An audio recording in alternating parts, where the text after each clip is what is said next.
gare routière de l'information Saint-Émile-Gator. La gare routière de l'information. Très heureux de vous retrouver. Avec toutes ces équipes se retrouvent en plateau. Je poserai la question à mes confrères en studio.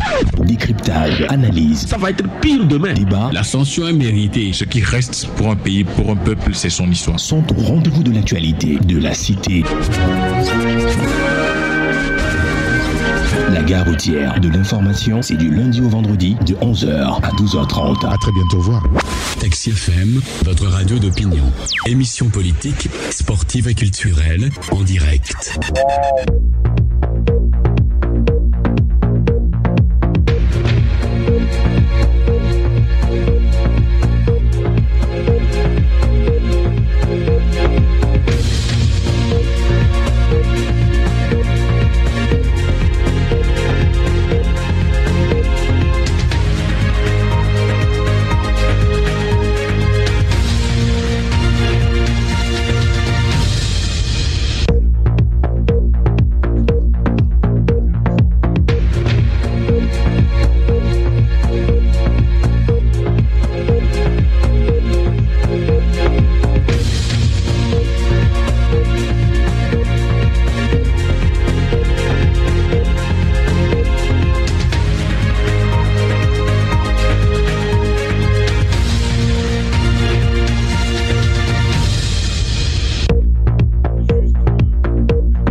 Madame, Monsieur, bonjour. Bonjour à tous, bienvenue. Nous sommes ravis de vous retrouver ce matin sur la radio en ce premier lundi de la 5e République. Nous sommes à la gare routière de l'information, rassurez-vous, c'est la reprise des classes, on va dire, après quelques semaines de pause. À la gare routière de l'information, avec mes confrères ce matin, vous vous en doutez, nous reviendrons largement sur les événements du week-end dernier, le basculement total du Togo à la 5e République. Faure Gnassingbé qui devient le président du Conseil des ministres, ce n'est pas une surprise. Et Jean-Lucien Savy de Tové est nommé, élu président de la République, chef de l'État. Quelle analyse peut-on faire encore de cette nouvelle donne entamée il y a un peu plus d'un an maintenant? Avec mes confrères, nous allons largement revenir sur le sujet et aborder d'autres éléments pour une compréhension globale. En ligne, ce matin, avec nous, Gérard Ouessant, le patron du journal Sika, Sylvestre Béni, le patron du journal La Manchette, Michel Tchadia, qui va nous rejoindre tout à l'heure aussi, il est le patron du journal Ouara les Vainqueurs, Narcisse Prince Abodian placera un mot en débit puisque nous parlerons de la presse togolaise. Bienvenue chez nous.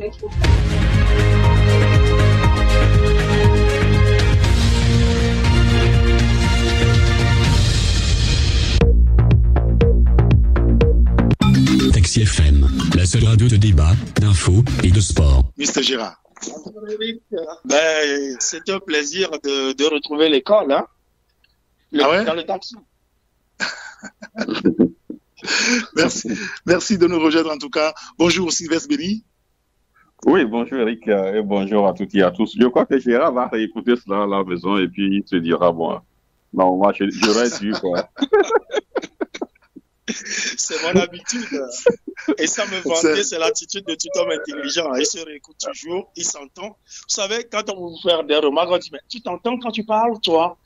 Il faut s'entendre toujours. Ah ouais, si. Merci à vous tous d'être avec nous ce matin.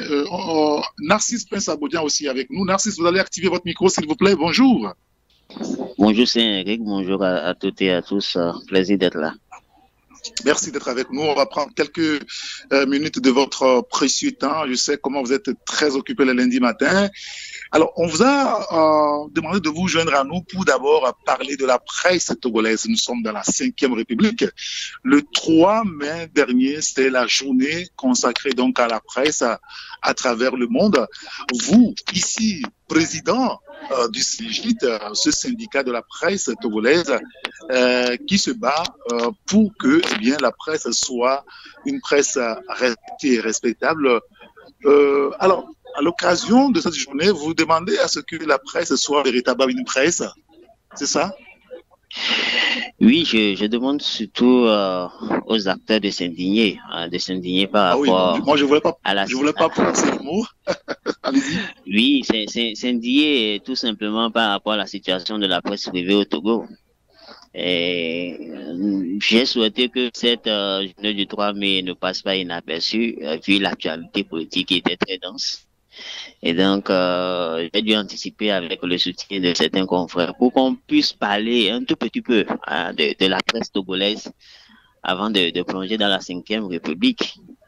Et comme je le redoutais, le 3 mai pour la presse, la liberté, la journée mondiale de la liberté de la presse est partie inaperçue, vous l'aurez constaté dans notre pays, pendant que, comme je le dis bien, la presse privée au Togo est aux abois. Il faut avoir le courage de le souligner. Et je demande tout simplement aux journalistes togolais de s'indigner par rapport à ce tableau peu reluisant de cette presse, parce que j'estime que des journaux seront contraints dans les jours à venir à mettre la clé sous la porte, vu la condition de nos entreprises de presse aujourd'hui au Togo. Et même ceux-là qui tiennent encore provisoirement debout, il faudrait le souligner, sont caractérisés par des parutions irrégulières.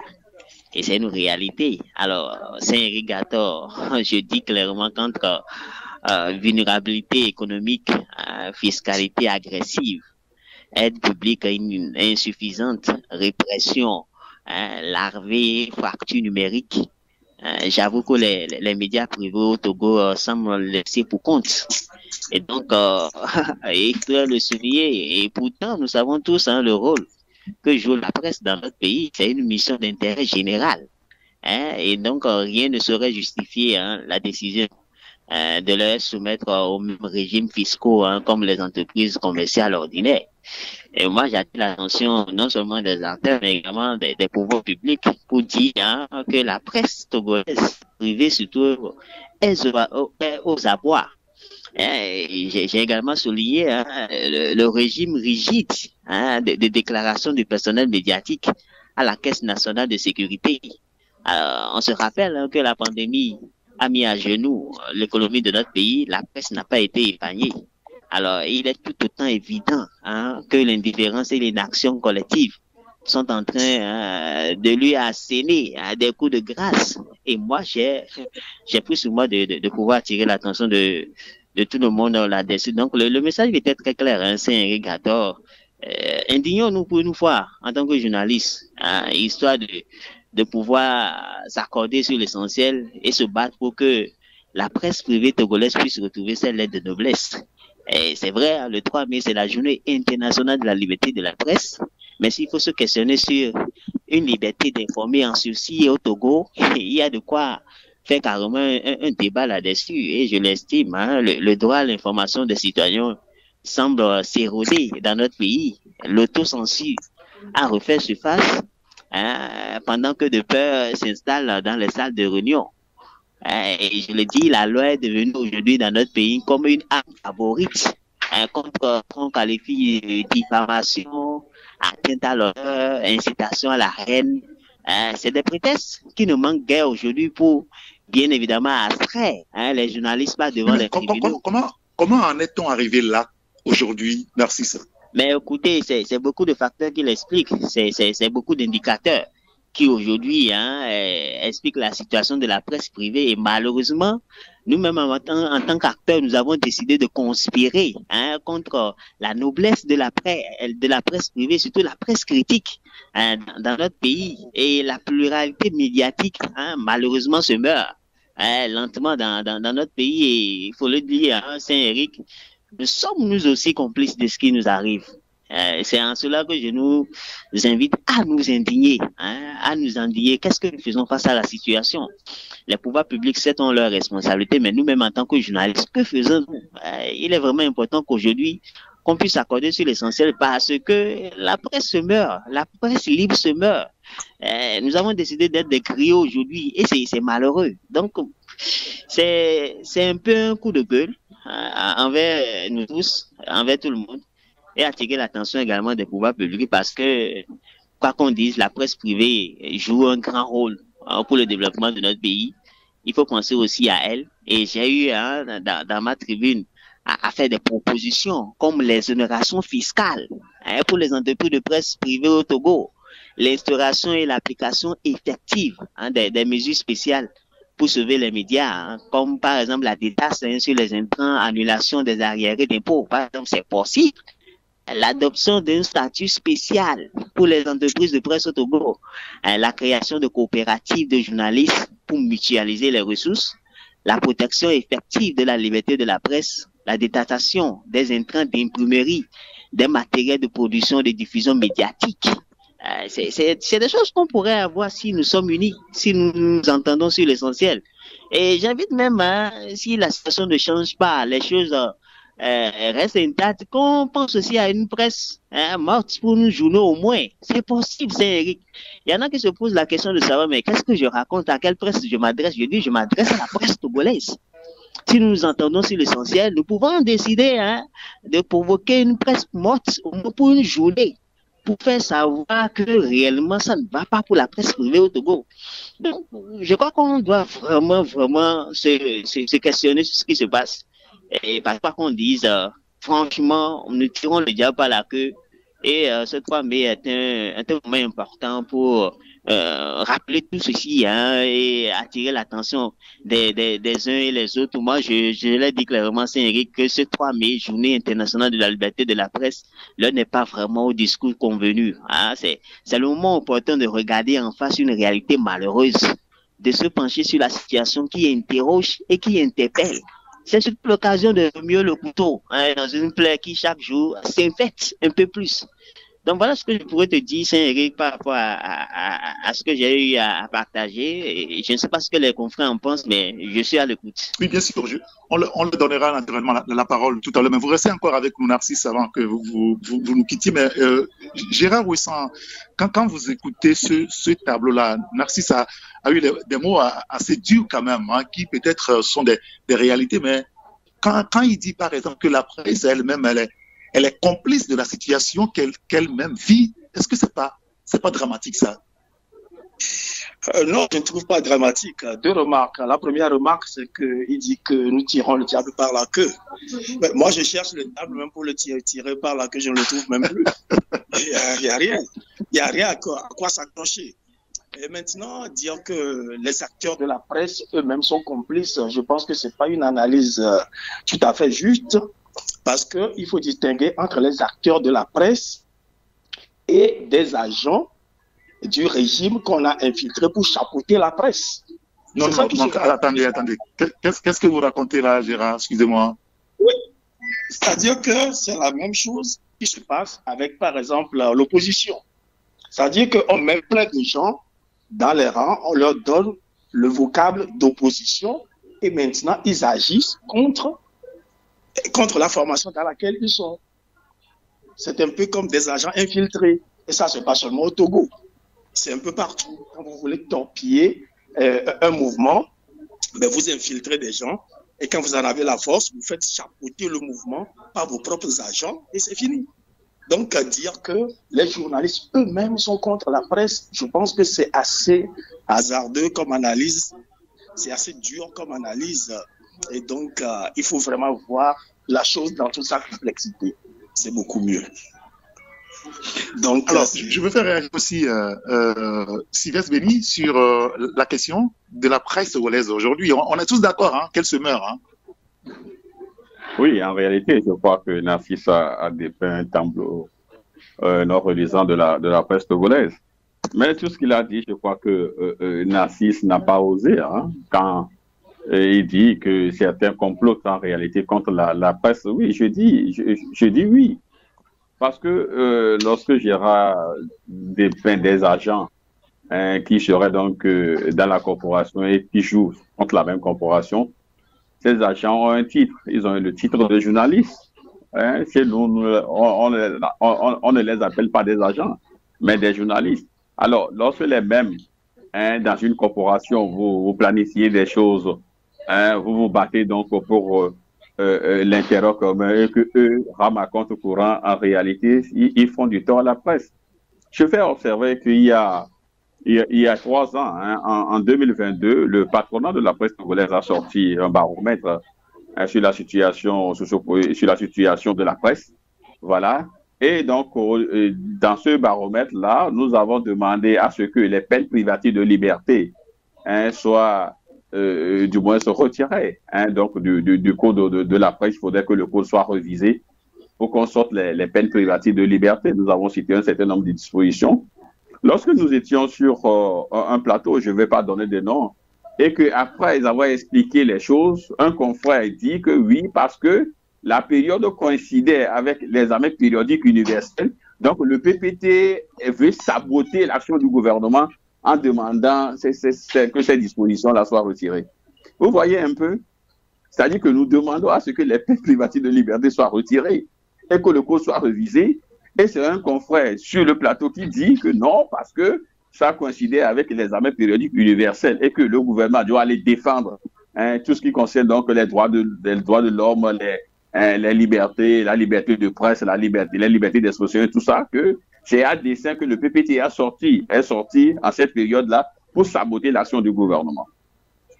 Voyez-vous, donc, lorsque vous prenez ces personnes-là, en réalité, ils sabotent donc l'intérêt commun. Or, demain, tout le monde peut être au carrefour. Voyez-vous, donc la presse se meurt en réalité. Narcisse parle donc de fiscalité et tout ça. Oui, nous ne vendons pas des sucreries, nous ne vendons pas des ventilos ou tout. Donc, en réalité, l'information, c'est une denrée périssable qui se meurt à chaque minute. Et donc, il faut véritablement qu'on ait une fiscalité un peu particulière à la presse. Voyez-vous, là, si se parle donc des intrants au niveau donc de la presse. Oui, il y a même une disposition. Le Togo a ratifié des conventions et tout ça. Il faut juste un décret d'application pour que cela soit effectif. Mais depuis, je crois que rien n'est fait. Voyez-vous, donc il y a beaucoup de choses et que nous devons nous battre. Moi, je crois que le moment n'est plus à dire X a fait quelque chose, Y a fait. Non, maintenant, soyons dans une mesure commune. Il faudrait que nous soyons habités par l'esprit donc d'unité, ne serait-ce que pour cette période-là. Allons donc réclamer un certain nombre de choses de la part du gouvernement.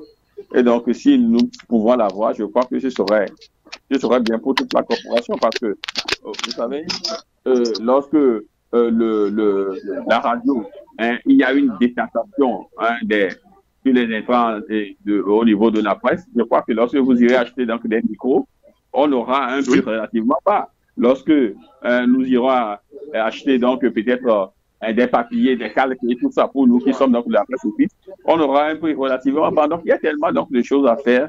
Nous devons aujourd'hui, tel que je l'ai dit, être habités donc de même esprit, être dans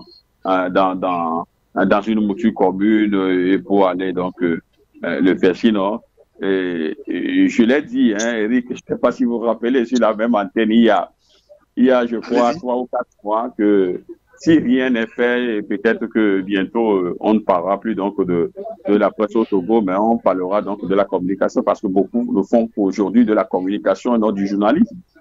Voyez-vous, on devient presque des clients. Et c'est ça aussi qui est dramatique dans notre affaire là. Oui, ça devient dramatique parce que on ne fait presque plus du journalisme, on ne fait que de la communication. Vous voyez, on a pris un certain nombre donc lorsque vous prenez un peu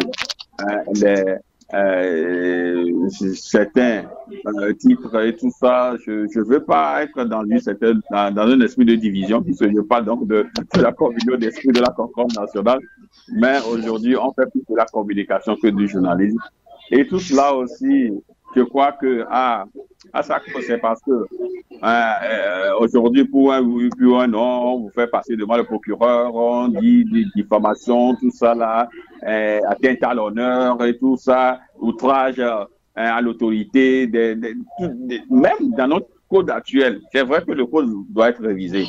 Bientôt le code va être révisé puisque aujourd'hui, lorsque vous prenez l'article, moi ce que je mets l'article 78 de la nouvelle loi fondamentale, c'est-à-dire de la Constitution de la République, l'article 78 donne la latitude, élargit les compétences en fait de la RAC. Voyez-vous, aujourd'hui, la RAC peut contrôler donc tout ce qui est numérique jusqu'aux réseaux sociaux et tout. Donc, ça veut dire que le code actuel doit être révisé. Voyez-vous. Donc, en attendant que ce code-là soit révisé, il faudrait quand même que nous soyons donc dans un certain nombre d'esprits. Il faudrait que nous soyons unis pour que le travail puisse se faire. Alors, une dernière réaction, Narcisse, avant de vous laisser partir. Non, écoutez,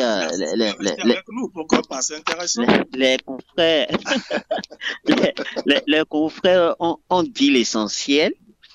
Moi, je répète ce que j'ai eu à partager avec les uns et les autres et sur lesquels, pour une fois, nous puissions nous accorder, comme l'a dit Sylvestre Béni, au moins, quels que soient nos sentiments, quels que soient nos intérêts, on peut quand même se battre pour l'essentiel, histoire de sauver la presse togolaise privée. Et comme cela, je le disais tantôt, on peut au moins se battre pour l'exonération fiscale pour les entreprises de presse privées au Togo. On peut au moins se battre pour l'instauration et l'application effective de mesures spéciales pour sauver les médias. Comme on le disait tantôt, la détaxe sur les intrants, l'annulation des arriérés d'impôts, c'est des choses qui sont possibles pour lesquelles nous pouvons nous battre. Nous pouvons nous battre pour l'adoption d'un statut spécial pour les entreprises de presse au Togo. La création de coopératives de journalistes pour mutualiser les ressources, la protection effective de la liberté de la presse, la détaxation des intrants d'imprimerie, des matériels de production et diffusion médiatique. On peut le faire. Et comme l'a dit Sylvestre Béni, c'est inscrit dans la Convention de Florence. et du protocole de Nairobi, ratifié par le Togo, c'était le 16 novembre 2009. Donc, nous pouvons nous battre pour l'avoir. Alors, le souhait, c'est de permettre à ce qu'on puisse au moins baisser les prix actuels des intrants d'imprimerie, des outils de matériel, de production, de diffusion médiatique pour sauver la presse privée. Donc, je nous invite tout simplement, le message il est clair. Indignons-nous tout simplement pour la rédaction, indignons-nous pour la respectabilité de la profession, indignons-nous pour la postérité, les jeunes qui arrivent et qui rêvent de ce métier aussi noble. Indignons-nous pour ça. Indignons-nous pour le droit des citoyens à une information libre. Il faut se battre pour ça. Indignons-nous pour, en tout cas, ces choses aussi essentielles. Le jeu en vaut la chandelle. Indignons-nous en tant que journalistes et cessons de conspirer contre la profession. Donc, le message, il est clair. Pour ceux-là qui l'auront compris, Dieu merci. Et ceux-là qui continuent de douter, qui pensent que nous ne sommes pas le Messie pour venir en parler, on verra bien, comme dirait l'autre. Très bien. Alors, Gérard.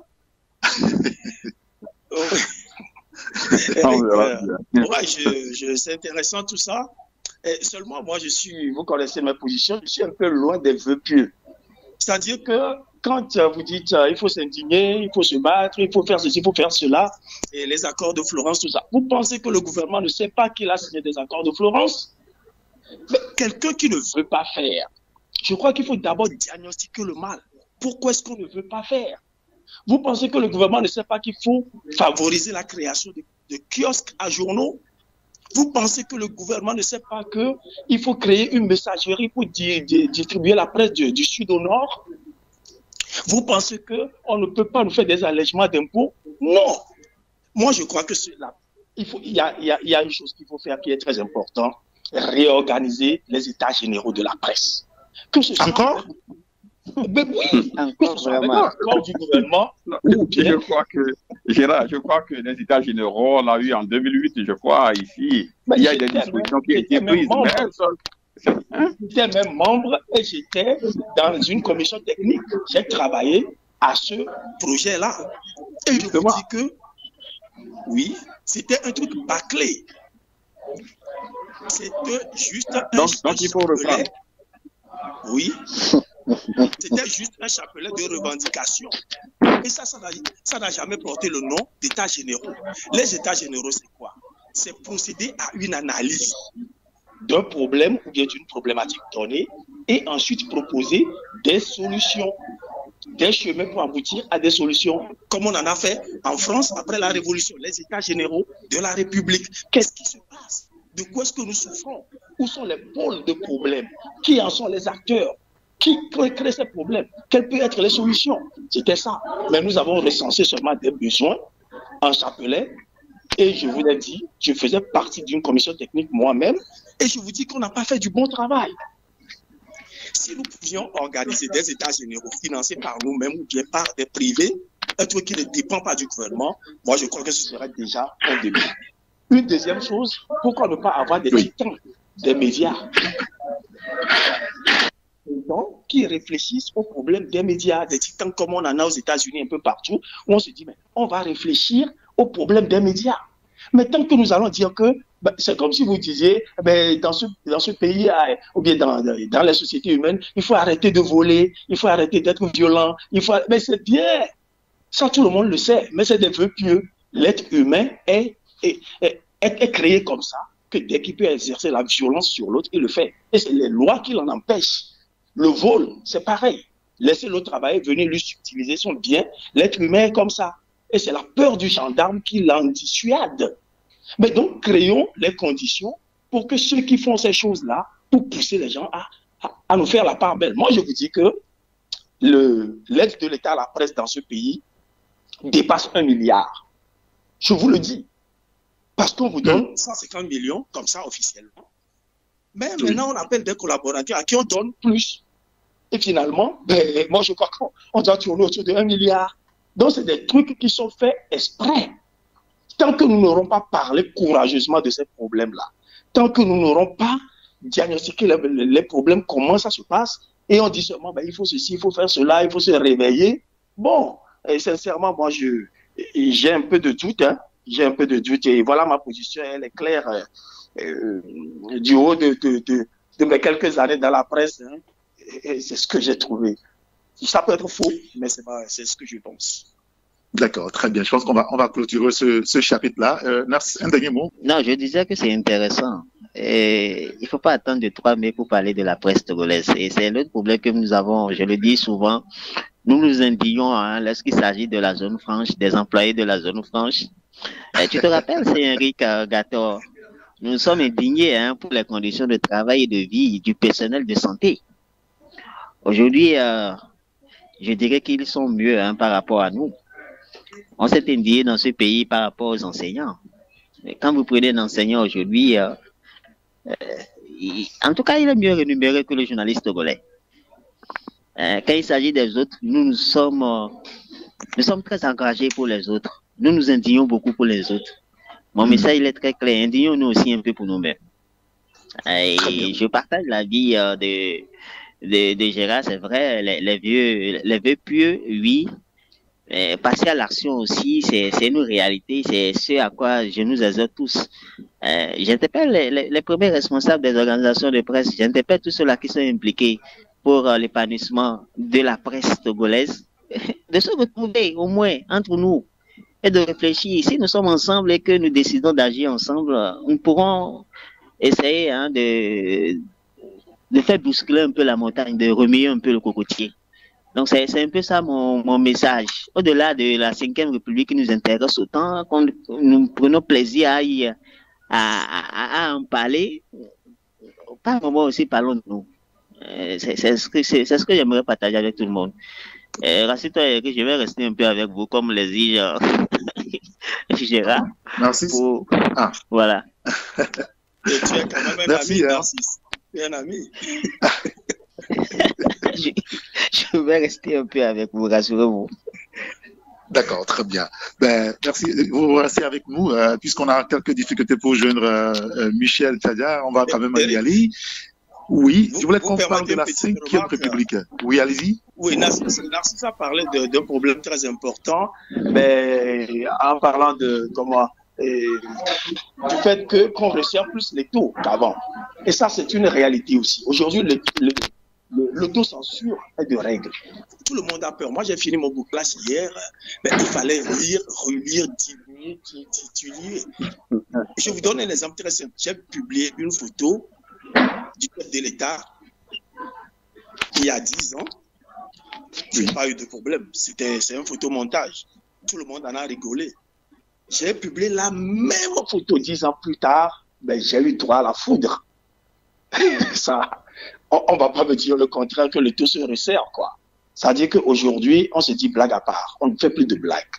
Et sincèrement, dans une république où on ne fait plus de blagues, ce n'est pas souhaitable. Les plaisanteries et tout cela, qui est la convivialité, la concorde nationale, qu'on desserre les taux. Mais ceux qui pensent que le tout sécuritaire, il faut frapper, il faut emprisonner, il faut serrer les choses.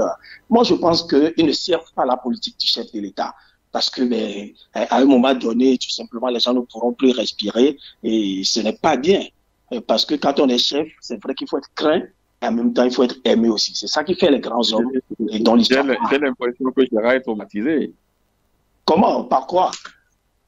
Après votre passage, parce que tu as toujours gardé cela, à chaque fois tu le dis, j'ai l'impression que tu es traumatisé. Non, ça m'indigne, ça m'inquiète. Ça m'indigne et ça m'inquiète. Je l'ai dit tout à l'heure. Donc, indignez-vous, comme le dit Narcisse. Narcisse a parlé de vous indigner, alors. Oui, mais ça, c'est la formule de Mélenchon. Et quand Mélenchon dit indignez-vous, ça veut dire d'abord refuser la situation et agissez. Il ne s'agit pas de dire, mais ça, je m'indigne, hein, c'est pas bien, c'est pas bien, c'est pas bien. Non. Il faut agir, il faut aller faire les démarches. Je ne dis pas qu'il faut faire la violence, mais se mettre ensemble, écrire des lettres, par exemple, au chef de l'État. Et Narcisse l'a dit, faire une journée presse morte, par exemple, pour protester, pour dire, mais écoutez, et soyons des gens respectés, tout simplement, respectables et respectés. Ça, nous ne pouvons le faire qu'en étant ensemble, quand nous rencontrons et comment on dit, définir des stratégies où on sent que nous sommes utiles pour la République. Au grand jamais, un journal doit nuire à son propre pays, ça, je le dis. Mais maintenant, il faut quand même qu'il se fasse respecter, que ses positions soient prises en compte. On en a besoin. Très bien.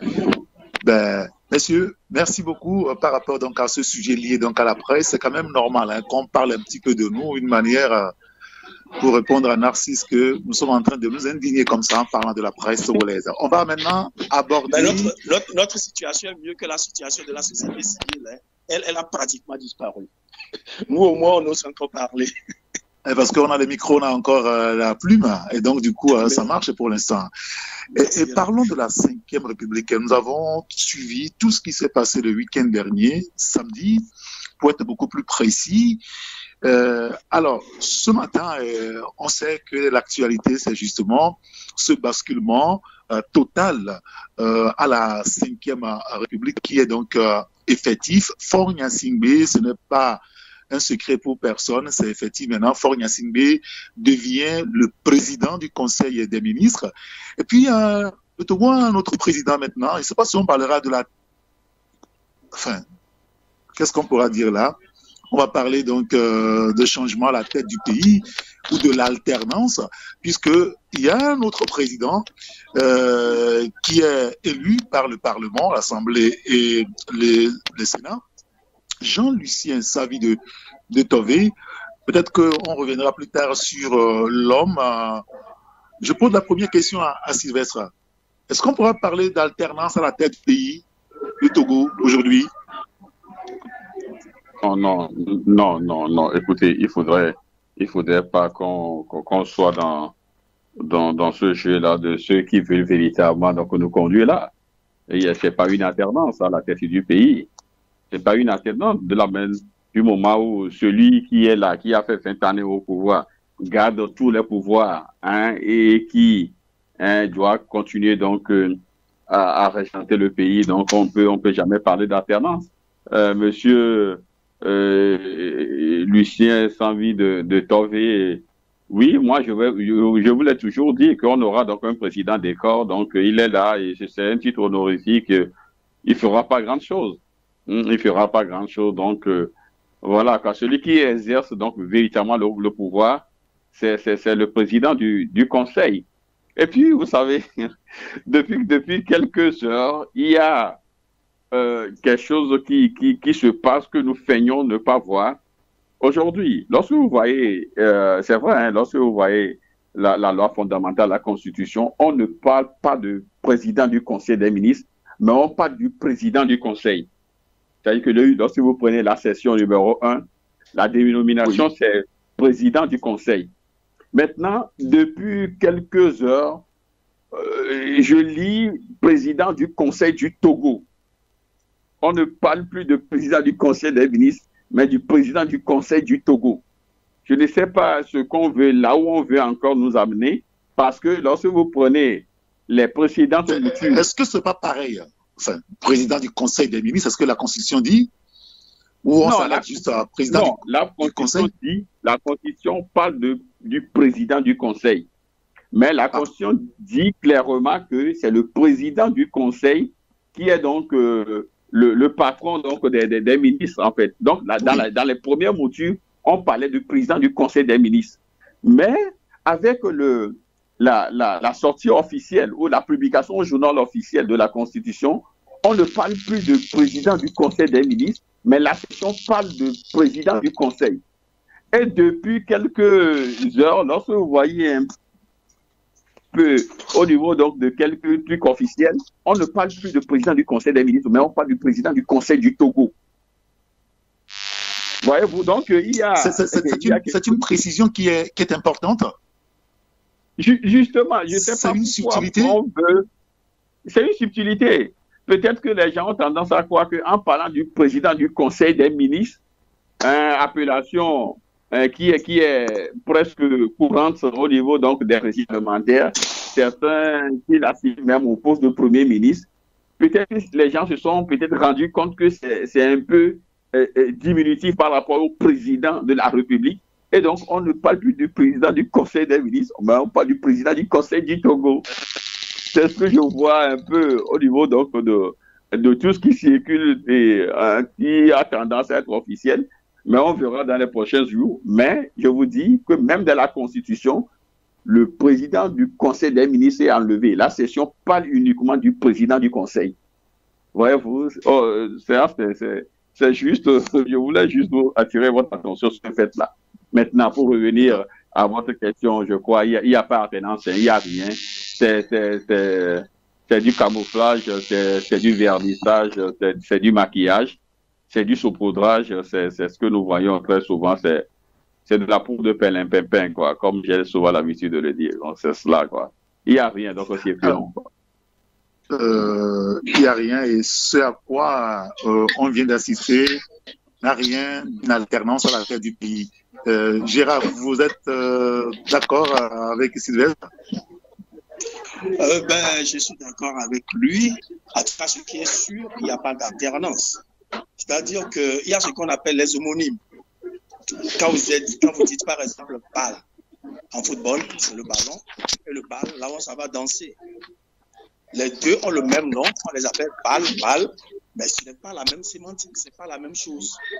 Quand vous dites PR, le président de la République, d'il y a quelques jours, et vous dites président de la République aujourd'hui, les deux portent le même nom, mais ce n'est pas le même contenu. Et donc, on ne peut pas parler d'alternance.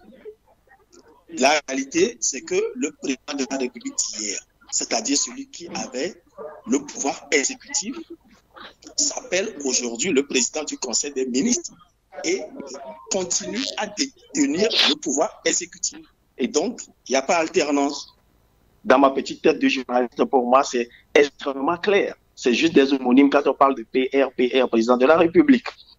Et maintenant, d'abord, vous-même, vous avez encore employé l'expression le basculement. Vous voyez, quand on dit que quelque chose bascule, je ne sais pas comment vous comprenez ça, mais souvent, c'est un revirement brusque avec danger d'un atterrissage en catastrophe. Et vous basculez. Vous voyez, bon, mon idée, juste, c'est, voilà, on quitte le point A pour aller au point B, de toute façon. Allez-y. Oui, mais il faut ajouter brusquement. On quitte brusquement, parce que basculer, ça donne l'idée de quelque chose qui est brusque, avec un danger d'un atterrissage en catastrophe.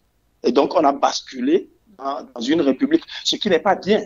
On devait transiter, on devait aller vers une république. Ça voudrait dire que c'est par concertation, quelque chose qui a été bien réfléchi, quelque chose qui part d'une base consensuelle, et ce qui n'a pas été fait. Mais Sylvestre a touché du doigt un problème très important, c'est quelle est l'importance de la dénomination. Parce qu'en Afrique, regardez, quand quelqu'un arrive dans un village, si c'est en éveil, on dit édition. Il demande d'abord le chef du village.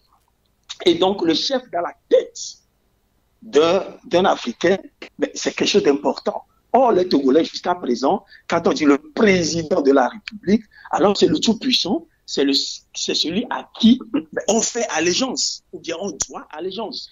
Dans les peuples du Nord, les Mouba, les Kabia, les Soya, on connaît tout ça là aussi. Quand on arrive, on dit, c'est mon oncle qui est le chef. Mais c'est quelque chose de grand. Et donc aujourd'hui, on dit le président de la République, ce n'est plus M. Fornia Sylvain, mais le M. Fornia, c'est le président du Conseil des ministres. Mais ça pose un petit problème, du moins pour le moment, pour un pays qui a été habitué depuis près de 100 ans, du moins près de 70 ans, 60 ans, à considérer que le président de la République est le personnage le plus important dans le pays. Donc, ça va causer un problème quand même de gestion des mentalités. Mais je sais quand même que l'UNIR peut le faire. C'est-à-dire que moi, ça ne m'étonnerait même pas que dans la semaine prochaine, dans cette semaine, qu'on dise que l'Assemblée nationale s'est encore réunie avec le Sénat, on a décidé de changer la dénomination du PCM et qui s'appelle désormais le président de la République suprême. Quelque chose comme ça, quoi. Ça il va falloir peut-être, je ne sais pas, aller à un référendum. Bon, ou demander aux députés de changer encore la Constitution. Non, est-ce qu'on est allé au référendum avant de changer la Constitution? Donc, on connaît ceux qui les profils de ceux qui sont là. Donc, alors, je voulais écouter Narcisse. Narcisse, je voulais vous écouter également. Oui, Gérard. La réalité aujourd'hui est que, face au pouvoir, il n'y a plus aucun élément qui puisse résister, bien qui puisse avoir un son de cloche différent. Et je me demande si cela est bon, c'est tout.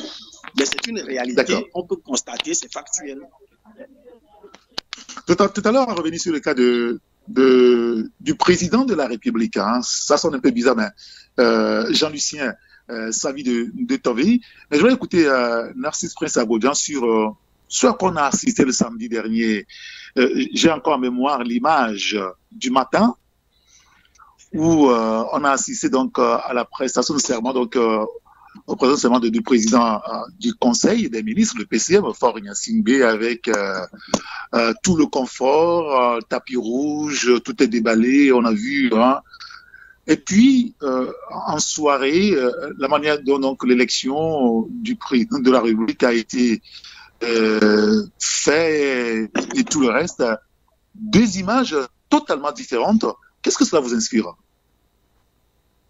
Non, écoutez, cela confirme hein, la réponse qui vient d'être donnée tout à l'heure par Gérard et Sylvestre Béni. L'homme fort du pays, c'est Faure Gnassingbé Gnassingbé à l'heure actuelle. Donc, il n'y a pas d'alternance. Hein. Il faut cesser de créer de la confusion dans la tête des gens. Il n'y a pas d'alternance. Le premier citoyen du Togo, c'est Faure Gnassingbé Gnassingbé à l'heure actuelle. Hein. Et il faut dire que tous les regards étaient tournés hein, vers le Togo le samedi dernier. Je ne sais pas si vous avez fait le constat. Beaucoup hein, à l'étranger se sont embrouillés par rapport à l'actualité politique du Togo. Nous avons été interpellés en tant que journalistes pour expliquer qu'est-ce qui se passe au Togo. Est-ce qu'entre-temps il y a alternance? Mais nous-mêmes ne sommes pas en mesure hein, d'expliquer véritablement ce qui se passe chez nous. Parce que, bien évidemment, nous ne maîtrisons pas tous les contours. Et tout à l'heure, Sylvestre Béni l'a dit, le PCM, le PC, tout ça, c'est un cafouillage. Je peux vous rassurer hein, que c'est le président du Conseil, parce que je viens de quitter un événement où le président de l'Assemblée nationale a eu à présider, et il a dit hein, clairement président du Conseil, plusieurs fois dans son discours. Donc, c'est dit actuellement, c'est le PC. C'est de ça qu'il s'agit. Le président de la République n'a en aucun cas été cité dans son discours. Donc, vous comprenez que l'homme fort du moment, c'est Faure Gnassingbé. Donc, il n'y a pas d'alternance. Il n'y a pas d'alternance. Au-delà de tout, le plus gros souhait des Togolais, c'est leur quotidien. Hein, au-delà de tout ce qui se passe, tout ce que les gens sont en train de constater. Et quand vous interrogez les Togolais depuis samedi, les gens se disent, bon, si ça peut avoir un impact sur mon quotidien, pour le reste, je m'en fiche. Les Togolais n'étaient pas vraiment intéressés par ce qui se passait. Ceux qui sont avertis, les intellectuels, tout le monde a essayé de commenter, de donner son avis, de s'indigner pour les uns, d'applaudir pour les autres. Mais le Togolais dans la rue qui est retourné à son quotidien, vous lui posez la question, franchement, les gens n'étaient pas vraiment intéressés. Et de l'autre côté, à l'étranger... Oui. Pardon? Et là-dessus, j'ai une question là-dessus. Il y a un pamphlet qui circule depuis quelques heures. J'ai lu, sûrement que vous avez aussi regardé ça sur les réseaux sociaux. Et j'ai une petite question. Aujourd'hui, dans les administrations, puisque vous venez d'une rencontre, vous avez dit, Narcisse, dans les administrations, quelle photo va être accrochée? Est-ce que ce sera la photo du président de la République ou la photo du PC ou du PCM? Peut-être des deux. Ah. Qu'est-ce que vous voulez? On verra. Peut-être des deux. C'est l'une des questions majeures hein, que nous nous posons. Le basculement et les conséquences hein, sur le terrain, la réalité en face. Et je vous le disais tantôt, nous sommes tous embrouillés, c'est Eric Gator. Nous sommes tous embrouillés. Et peut-être que dans les jours à venir, nous serons beaucoup plus situés par rapport à la configuration même hein, de la 5e République. Mais pour l'instant, nous sommes beaucoup plus dans l'émotion. Hein, on s'interroge pour les uns. Et peut-être que hein, ceux-là qui généralement entrent dans les laboratoires pour vouloir expliquer les choses aux Togolais, hein, comme vous l'aurez constaté sur les réseaux sociaux, vont bientôt sortir leur rendu pour justifier et expliquer un peu ce qui nous embrouille en ce moment. Donc, on verra peut-être les deux, peut-être le PC, mais pour le président de la République, c'est pas trop évident. En tout cas, on verra tout ça et puis on appréciera. D'accord. Alors, Sylvestre, oui. La photo Quelle photo on observera ou on verra, à votre avis? Ou qu'on doit voir, en principe? En principe, ça doit être la photo du président de la République. Je m'explique. Vous savez, lorsque vous prenez notre constitution, la nouvelle constitution, vous prenez l'article 40. L'article 40 de la constitution dit que le président de la République est le chef de l'État. Et je crois, lorsque vous continuez la lecture, vous verrez qu'on dit qu'il est le symbole de l'unité nationale. Nanana. Maintenant, lorsque vous prenez l'article 50 de la même constitution, il a dit que le président du conseil est le chef du gouvernement. On continue en disant qu'il préside le conseil des ministres et tout ce qui va avec. Lorsque vous prenez ces deux extrêmes-là, c'est-à-dire que l'article 40 et l'article 50, l'article 40 dit le président de la République est le chef de l'État. L'article 50 dit le président du conseil est le chef du gouvernement. Nous sommes tous d'accord que l'État est au-dessus du gouvernement. L'État est au-dessus du gouvernement. Donc, normalement, ici, l'État étant au-dessus du gouvernement, le premier personnage que nous devons avoir normalement dans les administrations, c'est le président de la République. Mais, parce que lorsque vous voyez, vous prenez notre régime bizarre, moi je ne l'appelle pas un régime parlementaire, parce que le président du Conseil n'est pas élu. Tous les régimes que nous avons copiés, on cite l'Allemagne, on cite l'Italie et tout. Vous verrez que le président du Conseil est toujours élu. D'abord, il est élu avant donc qu'il ne soit peut-être nommé. Vous prenez le cas de l'Allemagne, c'est le président même de la République qui nomme le chancelier. Mais il faudrait dire, c'est presque imposé puisque il est le responsable ou du moins c'est le candidat du groupe majoritaire. Donc cela est presque imposé de facto au président de la République, mais c'est lui qui le nomme. Vous voyez, donc nous avons copié un peu, on a copié un peu d'Israël, on a copié un peu de l'Allemagne, tout ça. C'est ce qui a fait que nous sommes aujourd'hui dans un fourre-tout. C'est-à-dire qu'on a tout mis dedans et puis on ne se retrouve pas. Donc cette question, moi je crois que si on prend ces deux dispositions-là, l'article 40 et l'article 50, le chef de l'État, qui est donc le président de la République, pardon, qui est donc le chef de l'État, et lorsque nous tous, nous avons fréquenté, nous savons que l'État, normalement, doit être au-dessus du gouvernement. On devait avoir donc la photo donc, du président de la République. Maintenant, peut-être dans quelques jours, les gens sont très bons donc, dans les artifices. On va nous sortir une formule pour dire, normalement, et tout ça, le personnage suprême et tout ça. Et puis, même dans l'ordre protocolaire, si on doit avoir un événement, le Premier ministre, du moins, oui, bon, on peut l'appeler aussi Premier ministre, hein, le président du Conseil vient, et donc le chef de l'État, le président de la République vient en dernier ressort. Alors, si nous sommes dans cette configuration-là, que le premier qui doit venir sur un événement officiel, c'est le président du Conseil, et après vient le chef de l'État, le président de la République, vous conviendrez avec moi que même si on prend l'ordre protocolaire, ça se joue également à ce niveau. Maintenant, vous savez, lorsque vous voyez la cérémonie, les deux cérémonies, la dernière fois, vous l'avez dit, c'est le jour et la nuit. Même le chef le président de la République, il n'y a même pas les insignes de PR et tout ça. Or, vous prenez les fauteuils de l'ancien du président Fognassier quand il était président, vous verrez qu'il y a toujours les armoiries de l'État et tout ça avec le PR. Ah oui, on devait transférer tout ça, c'est ça? Normalement. Mais la dernière fois, vous verrez que M. Jean-Lucien Sanvi de Tobé, c'est juste peut-être un fauteuil qu'on a acheté peut-être au niveau de mon menuisier là, et puis il est assis là-bas. Hein, il n'y a pas eu... Oui, ben un fauteuil bourré quand même, hein, c'est bourré. Hein. Mais j'ai aussi un fauteuil bourré comme ça, donc comment ça m'appeler donc président.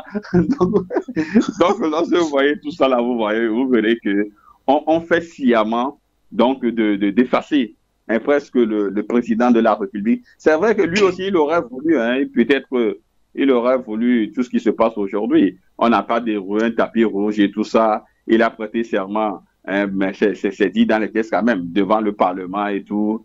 Et puis après, bon, personne n'en parle presque, quoi, vous voyez. Mais, tel que je le dis, on prend ces deux extrêmes-là, l'article 40 et l'article 50, c'est clair, quoi. La photo, aujourd'hui, c'est le président de la République.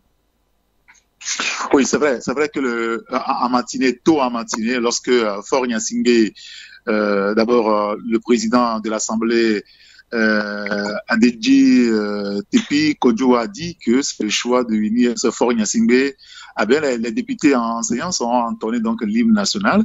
À contrario, le soir, lorsque on a donné le nom de Savi de Tové avec l'élection qui a suivi, on n'a pas écouté l'hymne du Parlement, c'est-à-dire des députés et puis des sénateurs dans la salle. Et beaucoup se font quand même beaucoup d'idées là-dessus. Hein. Gérard Ouessant, que vous inspire tout ça aujourd'hui? Bon, ça m'inspire des questions. Et pour moi, la première question, est-ce qu'il y a une loi qui dit qu'il faut accrocher les photos de quelqu'un dans des bureaux? C'est la première des questions. Vous êtes parti jusque-là déjà? Oui, nous voulons dans c'est déjà une anomalie? Oui, c'est un questionnement. Est-ce qu'il y a une loi qui dit qu'il faut accrocher la photo de quelqu'un dans un bureau? Vous voyez des gens, il a un bureau privé, il a un magasin, il accroche la photo de M. Faure Gnassingbé, par exemple. Tout cela, ça rime à quoi? C'est sur ça d'abord qu'il faut se poser des questions. Maintenant, dans les deux cas, supposons qu'il y ait une loi. Alors la loi doit dire explicitement la photo de qui il faut accrocher et on n'a pas besoin de discuter longtemps. Bon, le grand problème pour moi, c'est les usages. Au Togo, c'est ça. Aucune loi ne dit la chose, mais par usage, on fait. Je vous donne un exemple très simple. J'ai appelé un jour un directeur d'école et je lui dis, monsieur le directeur, vous venez de rénover vos bâtiments et vous peignez ça en bleu et blanc. Mais pourquoi vous peignez ça toujours aux couleurs du Nia? Le monsieur rit, il dit, mais votre question est très mal posée. Quand vous êtes directeur d'une école, vous-même, vous allez acheter la peinture. Mais ce qui serait étonnant, c'est que vous achetiez d'autres peintures que le bleu et blanc. Tout simplement. Aucune loi ne le dit. Personne ne vous y force. Mais vous n'avez pas vous-même le courage de venir peindre l'édifice public avec une autre couleur que le bleu et le blanc. Le bleu et le blanc. C'est comme ça que les choses se passent au Togo. Et donc, vous allez voir que, selon moi, les gens vont accrocher les photos du président du Conseil des ministres, M. Faure Gnassingbé. Et même si aucune loi ne dit quelque chose, personne n'osera accrocher la photo de M. Savi de Tové. Tout simplement. Ça va se passer comme on peint les écoles et les édifices publics en bleu-blanc. Tout simplement. Parce qu'il y a une peur. En soi, il y a une peur qui est là. On avait parlé de taux de censure. C'est la même chose qui se passe avec les journalistes. Vous-même, vous n'osez pas. Tout simplement. Mais si quelqu'un sait la loi qui dit qu'il faut accrocher telle image à tel endroit, qu'on me dise. Mais quand vous allez en Europe, vous avez voyagé certaines fois aussi, Sylvestre aussi, tout le monde. Mais quand vous allez dans les administrations, c'est rare de voir ce culte de la personnalité qu'on accroche les photos de Macron ou bien de Olaf Scholz ou bien je ne sais pas quoi dans les mairies un peu partout. C'est bon, voilà, c'est les réalités africaines. C'est ça que ça m'inspire. Très bien. Monsieur, merci. Monsieur, merci beaucoup. Vous restez avec nous. Il est 12h dans la maison de la radio. On va marquer une pause, un clin d'œil aux partenaires. On revient juste après. Ça ne va pas durer. Taxi FM, la seule radio d'information continue.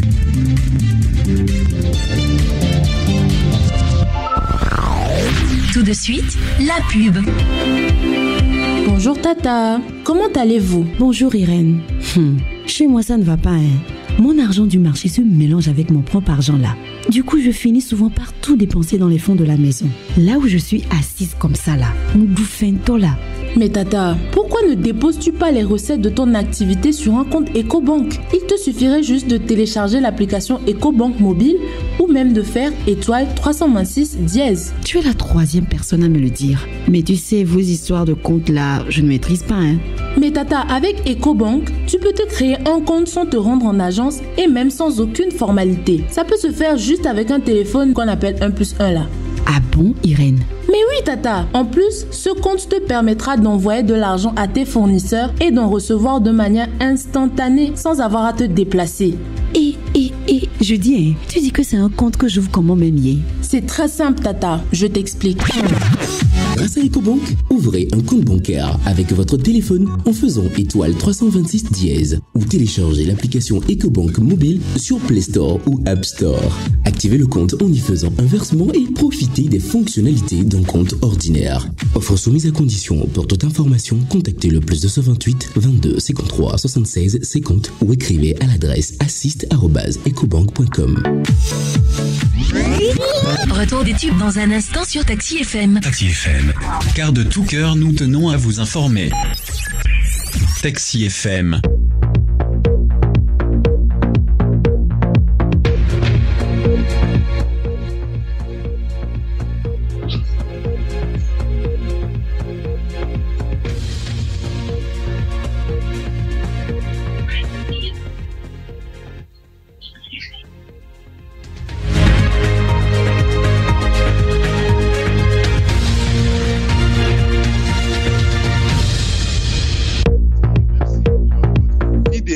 À la radio Taxi FM Lomé avec mes confrères en ligne avec nous, Narcisse Prince Abodjan, Sylvestre Béni et Gérard Ouessan. On a quelques soucis avec Michel Tchadia, c'est pas grave. Et nous étions en train de parler donc de cette 5e République effective depuis samedi dernier avec la prestation de serment du président du Conseil des ministres, Faressa Zinonia Singbe, et du président de la République, Jean-Lucien Savi de Tovi. Je ne sais pas, dans la presse togolaise ce matin, est largement revenue, c'est sûr, sur le sujet. Le confrère Liberté parle de vernissage démocratique et la question qu'on peut se poser peut-être légitimement, Narcisse, est-ce qu'on pourra parler véritablement de vernissage démocratique ou d'un changement réel d'une gouvernance à venir? Non, vous savez, nous sommes tous Togolais et nous connaissons notre histoire.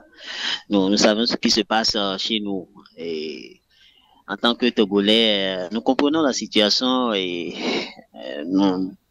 s'il faut donner un avis personnel là-dessus, comme dirait l'autre, c'est des passe-passe, hein, c'est des passe-passe. Ce que nous avons eu à voir la dernière fois, on va se dire, il faut attendre pour voir si réellement quelque chose va changer. Hein. Je suis parfaitement d'accord pour ceux-là qui pensent que c'est un vernissage, parce que justement, rien n'a réellement bouger par rapport à la configuration. Et tantôt, vous l'avez posé la question. Qui est l'homme fort du moment? C'est forcément Yacine B. Hein.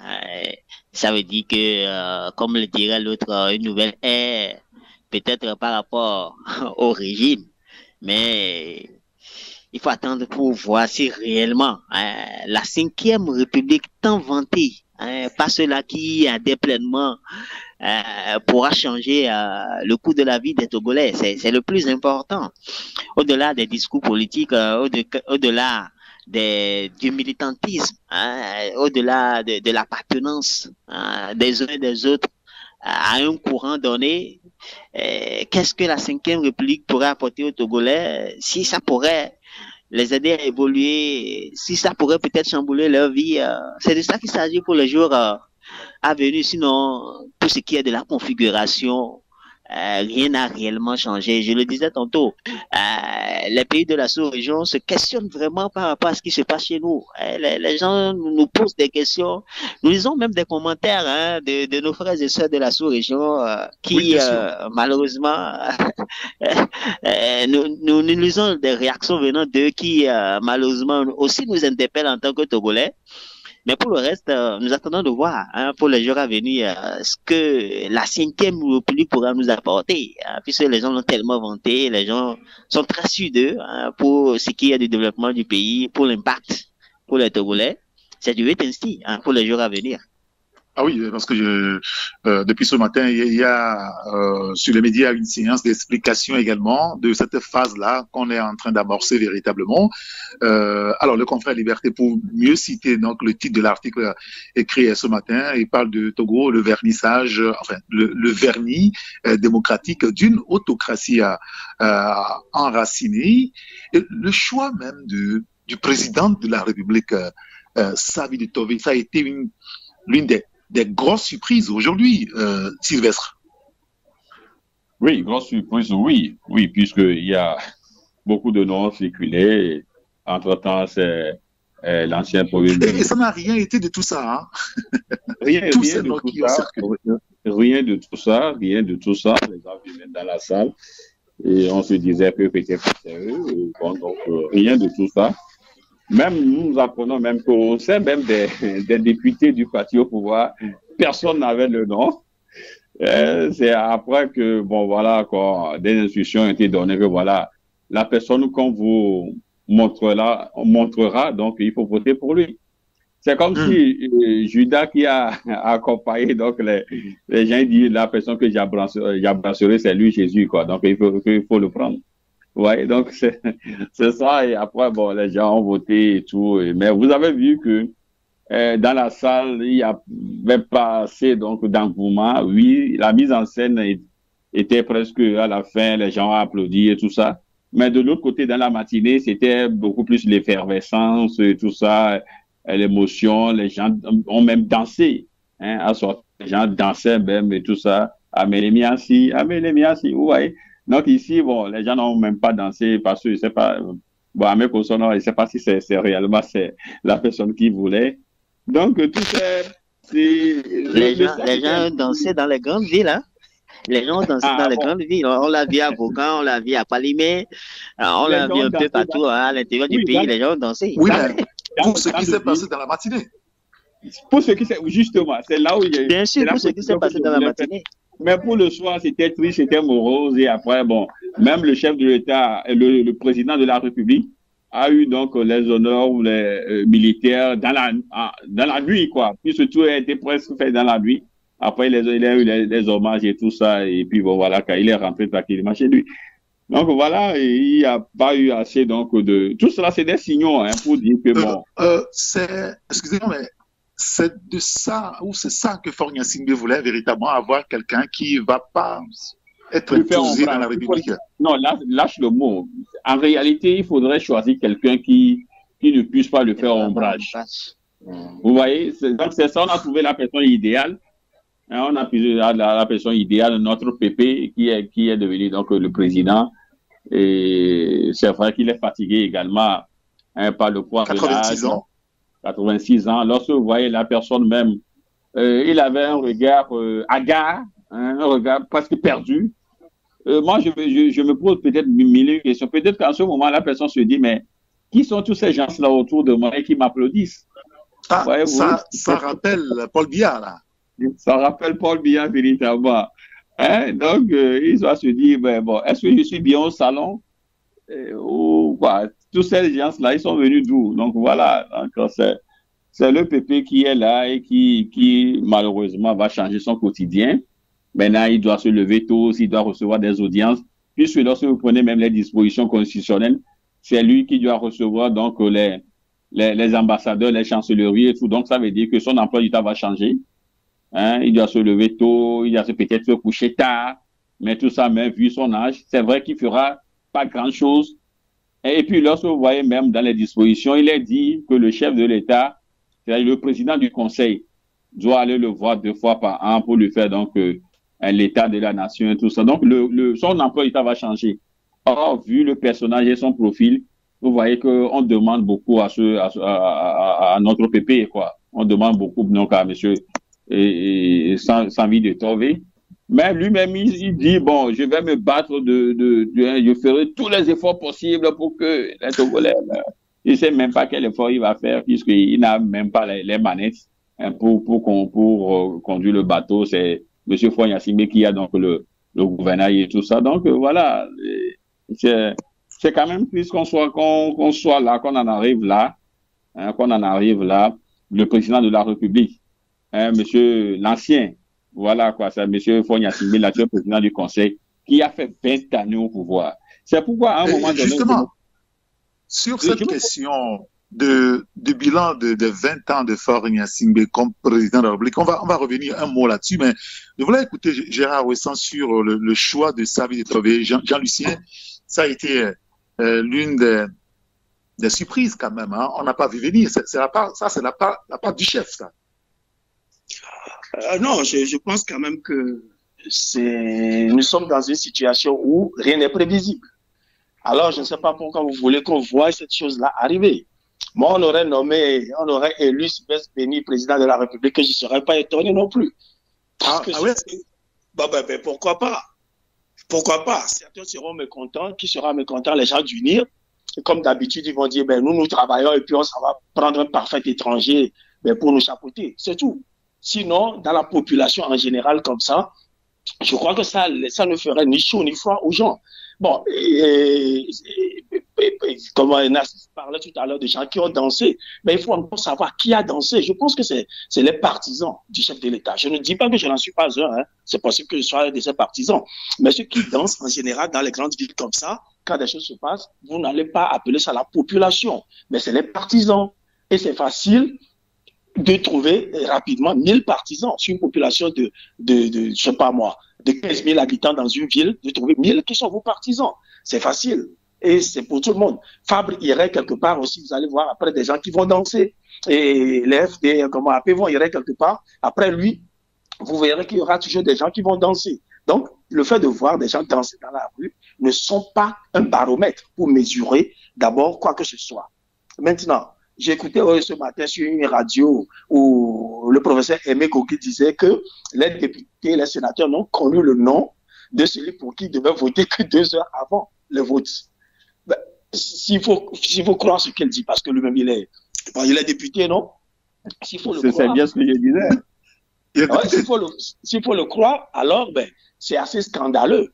C'est-à-dire que vous choisissez quelqu'un qui doit présider à la destinée d'un peuple, et ceux qui vont le choisir ne l'ont connu que 2 heures avant. C'est-à-dire que c'est ahurissant. C'est comme un amusement avec le destin d'un peuple. Et ça, là, c'est difficile à concevoir. Et moi, ce que je crains le plus, c'est que peut-être dans les jours à venir, il va falloir taire beaucoup d'ambition dans le pays. Parce que beaucoup ont l'ambition de devenir, je sais pas moi, président de la République, ministre et tout, alors. Mais quand tout est verrouillé comme ça, il va falloir taire les ambitions à coup d'emprisonnement, à coup de répression et tout, parce que les êtres humains, ils ont toujours des ambitions, et je pense que Dieu nous a fabriqués comme ça. Je fais partie des exceptions, des gens qui n'ont pas d'ambition. En tout cas, ce qui est sûr, les êtres humains, comme je le disais, aiment être consultés. Qui n'aime pas être consulté avant une décision? Regardez dans les familles, quand on veut prendre une décision, mais tout le monde aimerait qu'on vienne demander son avis. Oncle, qu'est-ce que tu penses de ça? Tante, qu'est-ce que tu penses de ça? Et petit frère, qu'est-ce que tu penses de ça? Et donc, si on n'a pas consulté les gens, ni sur le choix du président du Conseil des ministres, ni sur le choix du président de la République, ni sur le choix de rien du tout, la population est tenue à l'écart des choix des personnes, alors le malaise va devenir de plus en plus grand. Moi, c'est l'impression que j'ai. Et pour finir, ce qui est sûr, c'est que tout ce processus-là aboutit directement au renforcement du pouvoir de M. Fonia Singbe, président de la République, ou bien aujourd'hui, président du Conseil des ministres, appelez-le comme vous voulez, on va s'habituer. Oui, il va falloir s'habituer, hein. Fort et est aujourd'hui le président du Conseil des ministres. Oui, merci, Safi. Oui, non, moi, ce que je voulais dire, c'est que la grosse surprise par rapport au choix du président de la République, c'est ce qui alimente surtout, hein, le fait que qui est l'homme, hein, l'homme qui nous dirige, le mystère autour de l'homme. Et cela crée également le doute autour de tout le monde. Le fait qu'on ne sache rien, qu'il ne dise rien, lui-même le dit souvent, je ne parle pas beaucoup, même ceux-là qui sont proches de lui se questionnent par rapport aux grands enjeux que nous avons assisté le samedi. Et vous le constatez, même au sein de l'opposition, tout le monde doute de tout le monde parce que personne ne sait avec qui exactement Paul Sozinam discute. Ah oui, c'était là même au cœur de la division entre le parti, le NI et la DMP, où les gens doutaient des uns et des autres. On se disait, mais est-ce qu'entre-temps, le monsieur, il n'a pas été appelé? Est-ce qu'on ne discute pas avec telle personne? Pourquoi il a dit ça? Parce que c'est tout un mystère autour de Florian Sylvain. Donc, c'est ce qui crée un peu la situation dans laquelle nous sommes. Elle ne dit rien, personne ne sait rien. Les gens sont au courant peut-être qu'à quelques heures par rapport à ce qui sera fait, ce qui sera décidé. C'est naturellement que les gens soient surpris quand on choisisse Monsieur Lucien. D'autres même se sont questionnés sur le mystère autour de l'homme fait que beaucoup de personnes se questionnent par rapport à tout ce qui se passe autour de lui et personne ne sait ce qui va arriver, d'où ça va arriver. Donc du coup, tout le monde se replie sur lui-même et attend de voir ce qui va se passer.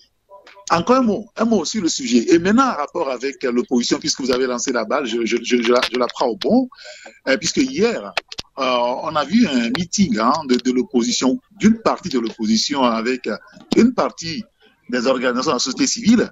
Eh bien, eux deux donc vont debout contre ce que vous avez écrit sur votre site l'interview.tg, la funeste entreprise. Ce qu'il faut dire, ces partis et la société civile dénoncent l'alternance confisquée, ce sont leurs mots au Togolais. Comment elles apprécient véritablement la situation aujourd'hui, puisque vous y étiez, Narcisse? Non, écoutez, les propos restent les mêmes, les motivations restent les mêmes. L'opposition continue de fustiger à la 5e République qui vient d'être actée le 3 mai dernier. Et c'est naturellement que au lendemain de ces deux scénarios qu'ils puissent se retrouver pour attirer l'attention de l'opinion nationale et internationale par rapport à tout ce qui s'est passé et surtout les motiver à ne pas se résigner. Parce qu'il s'agit là de continuer la lutte. Ils étaient devant un public à Casimir le dimanche où ils ont déclaré, ils ont sorti une déclaration pour dénoncer, pour condamner et dit qu'il faut faire très attention par rapport à ce qui se passe actuellement dans notre pays. Donc c'est naturellement qu'ils sont sortis parce qu'ils sont dans leur rôle. On ne faut pas laisser les gens faire ce qu'ils veulent. Il faut à un moment qu'ils sachent qu'il y a quand même des résonances autour d'eux et que les gens les suivaient, les gens auront dans le pays. Sortis hier, ils sont venus les écouter. La lutte continue pour l'opposition et la société civile. Bon, on peut aussi se poser la question de quelle lutte parle-t-on encore aujourd'hui maintenant que la 5e République est effective? Sylvestre, sur le sujet, rapidement, de la classe politique de l'opposition. Non, écoutez, ils sont dans leur rôle. L'opposition est dans son rôle de dénoncer tout ce qui est antidémocratique parce que tout ce que nous avons vu depuis avril 2024 jusqu'à aujourd'hui, tout cela donc est antidémocratique. Donc l'opposition est dans son rôle de dénoncer. Maintenant, je crois qu'il faudrait aussi à un moment donné qu'on puisse changer de méthode, de stratégie, parce que lorsque vous êtes devant un adversaire qui à chaque fois vous surprend avec des dribbles pas possibles, à un moment donné, il faut trouver donc le meneur du jeu, il faut étudier le hors-jeu et savoir ce qu'il faut faire. Aujourd'hui, oui, on dénonce, on a fait une déclaration et tout.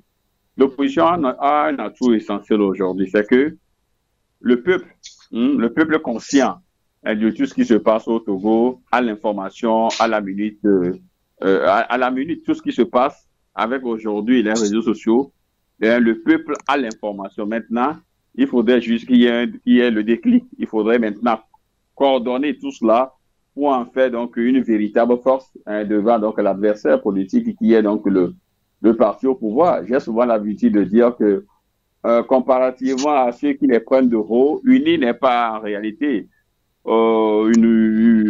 c'est-à-dire que n'est pas une fatalité en soi. UNI n'est pas une fatalité, ou le parti au pouvoir n'est pas une fatalité. Maintenant, il faut savoir comment il faut manager, hein, ne serait-ce que pour mettre un jour, unir également dans l'opposition. Maintenant, l'opposition aussi, il y a quelques rififis, les guerres de tranchées, les investis par médias interposés sur les réseaux sociaux, tout ça. À un moment donné, il faut aussi s'accorder, il faut accorder les violons. Il faut taire un certain nombre de rancœurs. J'ai écouté il y a quelques jours la DMP qui véritablement n'est pas associée à la marche donc initiée par l'ANC, le FDR, mais la DMP qui a appelé à ce que les gens puissent répondre massivement donc à cette manifestation. Je crois que ça vient petitement. L'opposition doit être aujourd'hui, à défaut d'être soudée, doit être dans une communion, dans une mouture commune. Aujourd'hui, l'adversaire de l'opposition, ce n'est plus l'opposition, mais c'est le parti au pouvoir. Il faut maintenant taire les rancœurs, tels que je le dis, ces querelles intestines et byzantines, ces querelles de bas niveau, pour faire face donc au parti au pouvoir. Maintenant, si le discours devient redondant et parfois clivant entre eux, je crois que ça ne favorise pas donc la mobilisation. Est-ce que justement le discours qu'on écoute aujourd'hui n'est pas le même qu'on écoute depuis plus d'un an sur cette question de 5e République? Tout le monde parle, bavarde, mais la 5e République, elle est effective aujourd'hui. Gérard Ouessant, pour aller vite. Non, mais qu'est-ce qu'il faut dire de tout ça? En tout cas, concernant l'opposition, moi je vais dire quand même qu'il est temps de faire un travail scientifique et de se poser les vraies questions. Ça va vous paraître peut-être bizarre, mais moi je pense qu'on fait beaucoup de pilotage à vue, exactement comme ceux qui sont au pouvoir. On fait du pilotage à vue, on s'amuse avec les choses. Aujourd'hui, j'entendais un homme politique qui disait que, bon, je ne vais pas donner son nom parce qu'il n'est pas là pour se défendre, il dit qu'il est allé vers Adamavo, quelque chose comme ça, mais qu'il était étonné et indigné que les gens fêtent le 1er mai. Mais qu'ils devaient montrer leur mécontentement, que ça ne va pas et donc ils ne fêtent pas. Vous voyez, quand on entend de tels raisonnements, on se dit qu'on est loin du compte. On est loin du compte. C'est comme quelqu'un qui dit, mais pourquoi est-ce que les pauvres continuent à faire beaucoup d'enfants? On fait beaucoup d'enfants justement parce qu'on est pauvre. Plus on est pauvre, plus on cherche son plaisir dans le sexe et dans la fabrication d'enfants. La nature humaine est ainsi faite. Donc, tant que nous n'aurons pas compris certains comportements de l'humain, mais je crois que l'opposition va se chercher. Celui dont je parle, c'est un gros intellectuel, mais ça ne veut pas dire qu'il connaît tout. Exactement comme un journaliste, c'est pas parce qu'on est journaliste qu'on est informé de tout. Voilà. Et donc, le travail scientifique, moi, je pense que ça reste de mise. Maintenant, concernant ce que Narcisse a dit, il parlait d'un mystère, c'est vrai, mais moi, je souhaite à chacun de vivre pendant un certain temps dans un pays où il y a véritablement l'état de droit. Il n'y a pas de mystère. Vous n'allez pas prendre les Allemands et puis aller bombarder un monsieur président de la République, quelqu'un qui ne connaisse pas, quelqu'un qui ne mérite pas d'être là, et puis vous le faites. Ce n'est pas possible. C'est-à-dire qu'il faut que le bon sens et l'état de droit comment dire, prime sur les autres considérations. Au Togo, notre grand problème, c'est que nous gérons d'une façon, en fermant carrément l'État et les yeux sur ce que c'est que le droit. Et l'expression, comment dire, vous avez dit entreprise funeste. C'est ça que Narcisse a utilisé dans son papier. Moi, j'ai beaucoup aimé ça. C'est vrai. C'est très, très, très, très vrai. Parce que c'est une entreprise très hasardeuse qui peut devenir brusquement funeste, qui peut devenir brusquement mortifère, quoi, qui peut nous conduire à quelque chose qui amène la mort. Parce qu'à force de s'amuser avec les choses, parfois, ça finit en cataclysme. Ce n'est pas ça que je souhaite du tout. Mais il faut vraiment faire attention avec les peuples. Et donc, moi, je souhaite vraiment pour l'opposition de faire un vrai... Beaucoup plus de gens autour de... Je parle des leaders politiques. Je ne parle pas de l'opposition. Parce que quand on parle d'opposition, les leaders de l'opposition, c'est celui-là qui lance des pavés à Abé. C'est celui-là qui est dans son village à Kparakao, qui met la main au menton du j'attends mon heure aussi.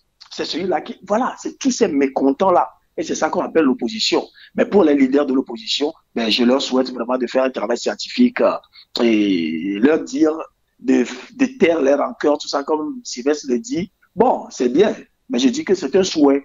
Mais comment est-ce qu'il faut faire taire les rancœurs? Qu'est-ce qu'il faut faire? Comment est-ce qu'il faut se comporter pour qu'il n'y ait pas de conflit? Il y a une discipline qu'on appelle en sciences sociales la gestion des conflits. Tout ça, c'est scientifique. Comment est-ce qu'il faut comporter avec les hommes pour qu'il n'y ait pas de conflit? Il faut des règlements intérieurs, il faut des lois, il faut ceci, il faut cela. Il y a beaucoup de choses. Et donc, je les exhorte à être scientifiques, tout simplement. D'accord, juste un mot, hein, encore une fois, sur... vous savez, Gnassingbé est arrivé au pouvoir en 2005. Nous sommes en 2025, ça veut dire qu'il a passé 20 ans au pouvoir et beaucoup se sont étonnés de ne l'avoir pas écouté à la veille de la célébration de l'indépendance du Togo le 26 passé. Et là, il quitte le pouvoir, enfin, pas véritablement, mais en tant que sous l'étiquette du président de la République, même s'il est toujours le patron de l'exécutif. Mais pourquoi est-ce qu'il quitte le pouvoir d'une certaine façon sans dresser un bilan de ses 20 ans comme président de la République? C'est aussi une question que vous voulez aborder tout à l'heure, Sylvestre. Oui, en réalité, c'est pourquoi je me pose une question, c'est-à-dire, est-ce que le parti au pouvoir aime véritablement le Togo? C'est une question que je me pose. Parce que, avant donc de continuer à faire confiance à quelqu'un, il faudrait d'abord qu'on puisse observer ses résultats. Mais on a écouté, je crois, en marge donc de sa prestation de serment, le président de la Cour constitutionnelle qui a fait une sorte de bilan de 20 ans de Farouk Gnassingbé. Non, je crois que les présidents, les présidents de cette Cour ont souvent donc pas sur leur rôle en dressant donc le bilan du président. Vous vous rappelez que en 2020, l'ancien président, et à son nom, Abdou Assouma, faisait presque le bilan du chef de l'État lors de l'investiture. Vous vous rappelez? Donc, c'est pas leur rôle. C'est pas leur rôle. Je suis désolé, c'est pas leur rôle. C'est pas leur rôle donc de faire le bilan du président à l'investiture. Non. Je crois qu'il revient donc à la personne et à son parti de dresser le bilan et c'est au peuple souverain. Le peuple togolais, c'est le peuple qui est souverain. Et donc, c'est le peuple donc de jauger cela, de voir donc les résultats de la personne et donc de lui accorder donc la confiance. Comment est-ce qu'on peut diriger un pays pendant 20 ans? On ne dresse pas un bilan, mais le même parti demande à ce que la même personne donc continue véritablement donc à diriger le pays. C'est pourquoi je me pose la question, est-ce qu'ils aiment véritablement le pays? J'ai écouté, vous prenez les discours successifs donc du chef de l'État lors de ses adresses à la nation. En 2017, lui-même disait que vos préoccupations me parviennent en écho et me confirment que la gouvernance doit être beaucoup plus sociale. Mais après, est-ce qu'aujourd'hui, le social est une évidence au Togo? Disons-nous la vérité. Le chef du gouvernement sortant, c'est-à-dire Mme Victoire Tomka-Dobeo, elle a également dit qu'aujourd'hui, elle est sortie. Bon, sortie. Oui, elle est sortie. Elle a créé également une fondation que je vous demande donc d'aller regarder. Donc, il y a déjà une fondation d'elle, donc on verra ce que c'est. Ah bon, déjà? Maintenant, oui, il y a une fondation. J'ai vu sa fondation, donc je ne sais pas si elle va faire exactement comme à Bayo, elle va s'occuper des orphelins. Je ne sais pas comment ça va fonctionner, mais on verra bien ce que la fondation fera. Puisqu'il y a également eu une fondation Gnassingbé Eyadema qui après a disparu. Bon, ça c'est entre parenthèses. Maintenant, quelqu'un qui a fait 20 ans et qui ne montre pas le bilan de ce qu'il a fait, et vous continuez donc à lui faire confiance, on le déroule un tapis rouge et qu'il continue. Non, je crois qu'on serait dans un pays sérieux que ces genres de situations ne doivent pas se répéter. Mais c'est ça, bon, comme le dirait quelqu'un, c'est le 228, quoi. Généralement, quand on dit ça, ça me fait mal au cœur parce que au 228, tout peut se passer, quoi. C'est-à-dire que c'est tout ce 228-là. C'est voyage, tout est possible. C'est tout risque, quoi. Non, c'est pas sérieux. Donc, je crois qu'il faudrait le faire maintenant, puisque lui-même, il l'a pas fait. Il y a l'ancien ministre des Armées qui a dressé son bilan. Je crois que ça, c'est également une autre paire de manches. On peut aussi véritablement revenir sur ça. Oui, si, on va revenir donc sur le cas de l'ancien ministre des Armées, Marguerite Nyakadé. Oui, merci, c'est on va finir. Écoutez, c'était fait sciemment, le fait de ne pas dresser un bilan la veille, parce que vous vous rappelez, le 3 mai nous attendait. Qu'est-ce que le chef de l'État allait nous dire à quelques jours où tout doit basculer? Qu'est-ce qu'il pourra nous dire, le chef de l'État? Donc, c'est très sciemment. Les 2 jours fériés également sont passés par là. Les Togolais ont compris que les gens étaient en cuisine pour préparer le 3 mai. Et donc, naturellement, c'est fait sciemment pour plonger totalement dans la 5e République. Et après, on verra ce qu'il faut dire aux Togolais, au peuple souverain, bien sûr. Mais nous, en tant que Togolais, nous, en tant que professionnels des médias, lorsque nous entendons certains propos, comme l'a dit Sylvestre Béni, nous sommes attristés. Figurez-vous, c'est Eric, qu'aujourd'hui, le Togo est devenu une curiosité pour les autres pays de la région. Curiosité régionale. Oui, les gens se posent des questions sur le Togo.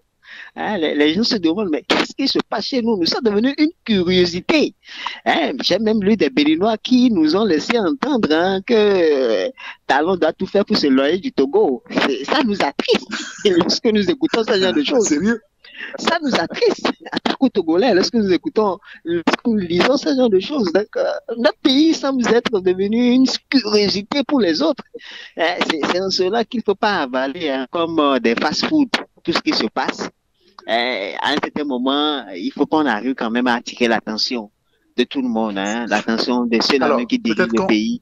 Peut-être qu'on ne va pas rentrer malheureusement ce matin, puisque le temps qui nous a été imparti s'est épuisé. On ne va pas véritablement entamer la deuxième partie en réalité de cette émission sur cette sortie de l'ancienne ministre des Armées, Marguerite Nyakadé, qui semble avoir fait elle aussi à la veille de l'intronisation, de la passation de serment ou de la, comment est-ce qu'on va appeler ça déjà? De l'investiture du président, Faure Gnassingbé. Elle a fait le bilan de Faure Gnassingbé.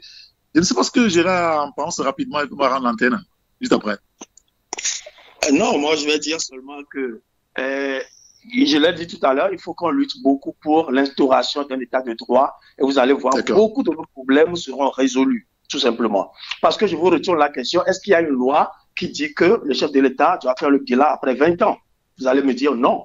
Sinon, mais faut qu'il fasse ça après 19 ans, après 18 ans, après 17 ans. Donc nous nous jetons sur les choses, mais un vrai homme politique va vous dire, mais quelle est la loi? Quel est le règlement qui me force à vous faire un bilan?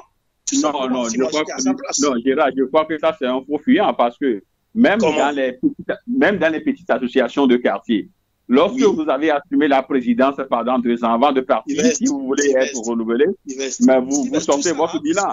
Du fait, j'ai fait 2 ans, j'ai fait ça, et donc, du fait donc de vous avoir élevé un peu la situation, je vous demande de me faire encore confiance et je ferai plus grand que ça. Normalement, il faut pas une loi. Ce que vous dites, c'est juste le bon sens. Nous sommes en matière de science. Et nous voulons le bon sens. Non. En Messieurs, science, c'est pas quelque chose de bon sens. En science, il s'agit d'appliquer des choses. Messieurs, merci beaucoup. On va devoir s'arrêter là pour aujourd'hui. 2 secondes. Vous voyez comment nous avons discuté de cette affaire? On n'a pas fait de bilan. On fera le bilan. Aujourd'hui, à le faire. On fera le bilan demain avec d'autres confrères. On reviendra sur le sujet, sur notre aspect, bien entendu. Messieurs, merci beaucoup pour votre disponibilité. Merci à vous, Gérard Ouessant, le journal SICA, Sylvestre Béni, la manchette et Narcisse Prince Abodian qu'on a pris au dépourvu. Merci beaucoup, Narcisse. Merci. Merci également à Michel Tchadia qui devait être avec nous. Il a été pris donc à la dernière minute, c'est pas grave. Merci à vous. Merci à Francis Daï qui a assuré la mise en onde. Appelez-moi, c'est Irrigator. À demain.